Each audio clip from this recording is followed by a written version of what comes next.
Hello and welcome to your English news broadcast live on ERi-TV. It's exactly 10:30 p.m. on Eritrea's local time from our headquarters at Asmara with your domestic and international news in brief. I'm Zahra Badouri, but first we'll begin with your major headlines for this broadcast. Federation of National Association of Women in Business Summit concludes today, 30th July. National Malaria Day observed and more on your domestic. Gazprom stops Latvia gas in the latest Russian cut to EU. And finally, protests against military administration paralyzes Guinea capital.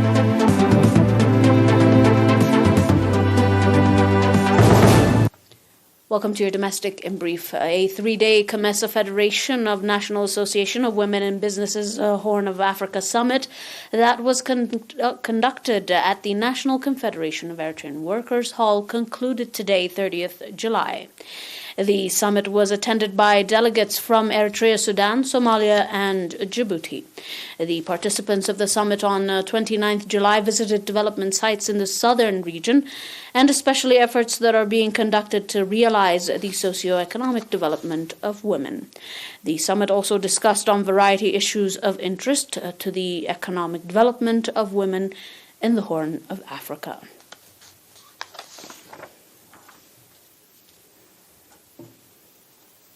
National Malaria Day was observed in 29th July at Adi Guadad, Galanafhi subzone at Central Region, a regional level, under the theme Integrated Effort of Eradicating Malaria, indicating the National Malaria Days being observed every year from 25th to 30th July.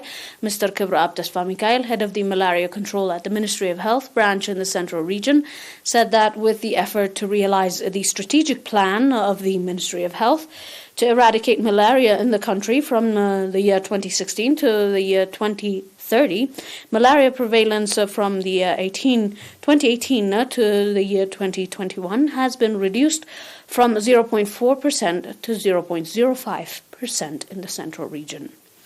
Mr. Kabrab went on to say that from the year 2018 to 2021, over 14,000 impregnated bed nets have been distributed to the public, and from 2017 to 2020, over 60,000 impregnated bed nets to residents in areas suspected for malaria mosquitoes breeding. Mr. Emmanuel Siyum, head of the social services in the subzone, on his part called on the residents to conduct sustainable environmental sanitation activities with a view to control the prevalence of the disease.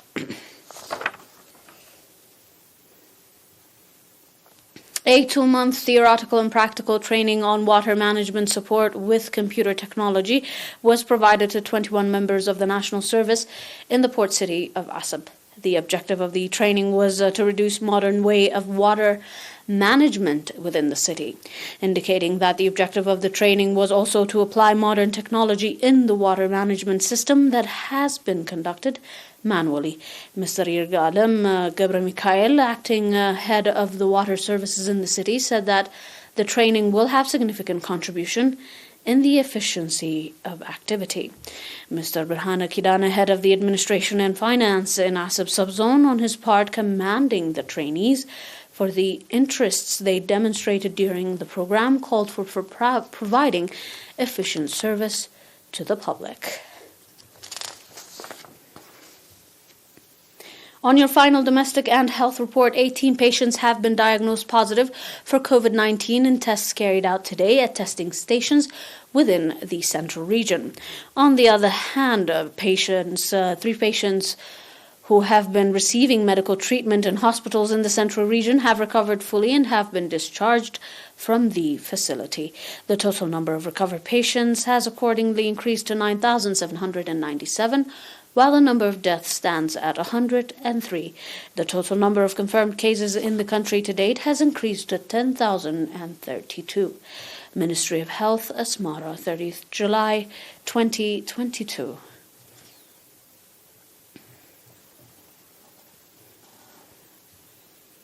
Stay tuned for more on your global report after this short break.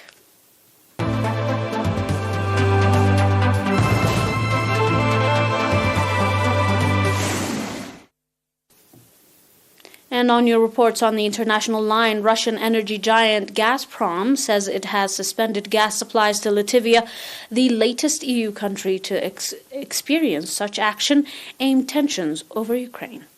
Gazprom accused Latvia of violating conditions of purchase but gave no details of the alleged violation.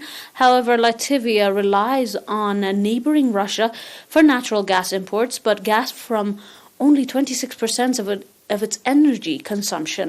Meanwhile, Ukraine says it killed 170 Russian troops in the past 24 hours and hit arms drums in the Khorasan area.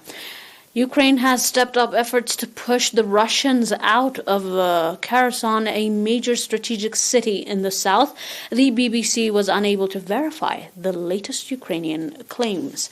The UK Ministry of Defense says Russian forces have probably established 2 pontoon bridges and a ferry system to enable them to resupply Kherson after Ukrainian rockets damaged key bridges over the Dnipro River in recent days. EU state accuses Russia of weaponizing gas exports in retaliation for far-reaching Western sanction imposed over its invasion of Ukraine. NATO has blustered forces in Latvia and its Baltic neighbors, Estonia and Lithuania, as the region has long been seen as a potential flashpoint with Russia. Ethnic Russian form large minorities in the Baltic states. Those states, formerly part of the Soviet Union, plan to stop importing Russian gas next year. However, Gazprom sharply cuts gas delivery to Europe via the Nord Stream pipeline on Wednesday to about 20% of its capacity. The EU rejects Russia's demand that member states pay for Gazprom gas in rubles, not euro. The EU says that there's no contextual condition for ruble payment. Yet on Thursday, the Latvian gas utility Latviga Gazgaz said it was buying Russian gas but paying in euros.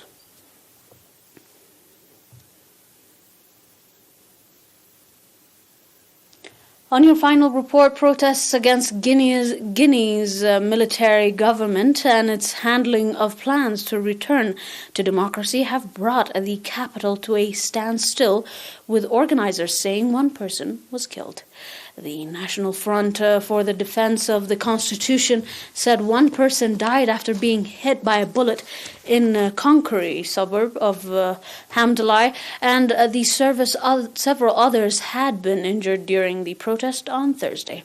The FNDC is an influential political coalition that called for the demonstration last week to condemn the military's unilateral management of the return to civilian rule after it seized power in the year 2021.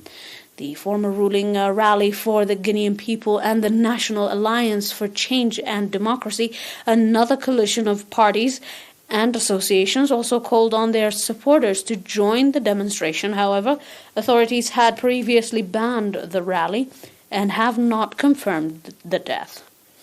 The public prosecutor on Thursday ordered immediate legal action against the organizers, and it said that the FNDC has accused the military leaders of systematically refusing to establish a credible dialogue for define the terms of the transition. Dear viewers, that is all for now with your domestic and international news in brief. Until we are back with some more news, we'll leave you with the rest of our programs here on ERi-TV. But until then, these were your major headlines for this broadcast in review. Federation of National Association of Women in Business Summit. National Malaria Day observed.